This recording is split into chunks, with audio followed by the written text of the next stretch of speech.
aujourd'hui une chaîne sur YouTube à propos de théories, que ce soit théorie du complot, des nouvelles sources d'inspiration, des nouvelles sources de réflexion à propos de divers thèmes, donc des thèmes par rapport à la culture, par rapport à l'histoire, par rapport à la science, par rapport à la religion. Donc voilà. L'écriture, ça se passe donc quand c'est des thèmes sur l'histoire, par exemple, je dois faire beaucoup de recherches. Je sais que j'ai beaucoup de bouquins, par exemple sur l'Atlantide, sur des légendes comme ça, sur la mythologie, par exemple sur les dragons pour le dernier épisode. Après, pour tout ce qui est culture, par exemple, culture de la télé, par exemple Walking Dead ou Game of Thrones, je me retape la série, et puis je lis beaucoup de théories sur des forums anglais la plupart du temps. Et donc je me refais la série ou je me refais le film en ayant les théories en tête, comme ça je peux rajouter mes propres arguments si j'en trouve. Donc voilà. Le tournage, ça se fait souvent entre 1 et 3 heures. Ça arrive souvent qu'il y ait Sissi avec moi sur tournage. Et souvent c'est quand je me balade, je choisis un endroit parce que j'aime bien tourner en extérieur. Donc voilà, j'essaye de trouver quand même un minimum de rapport entre le lieu et le thème. Par exemple, pour reprendre les dragons, le dernier épisode, il y a une grotte, donc voilà, grotte dragon, bon voilà. Pour le montage, je suis tout seul.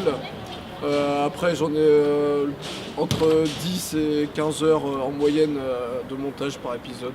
Pour l'instant, je vois rien du tout, elle a vachement évolué ces derniers mois, donc je sais pas si j'ai trouvé mon rythme et mon style, ou est-ce que je vais encore évoluer, je sais pas du tout.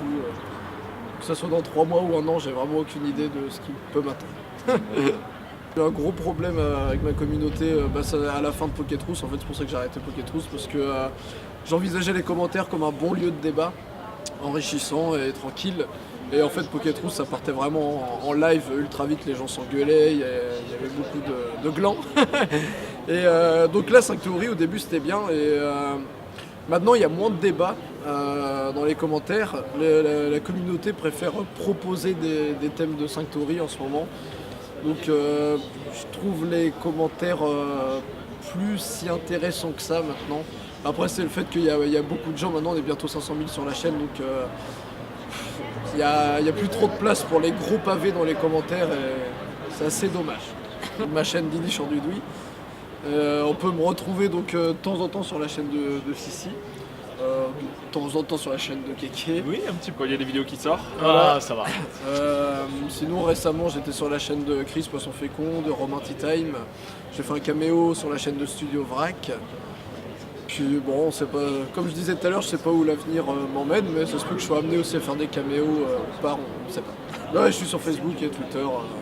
Twitter un peu plus, parce que la proximité avec le public est quand même mieux sur Twitter. Et Facebook aussi.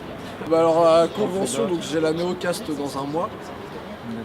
Sinon après en projet, toujours 5 théories, il y a déjà plein de thèmes que je sais lesquels thèmes je vais aborder prochainement.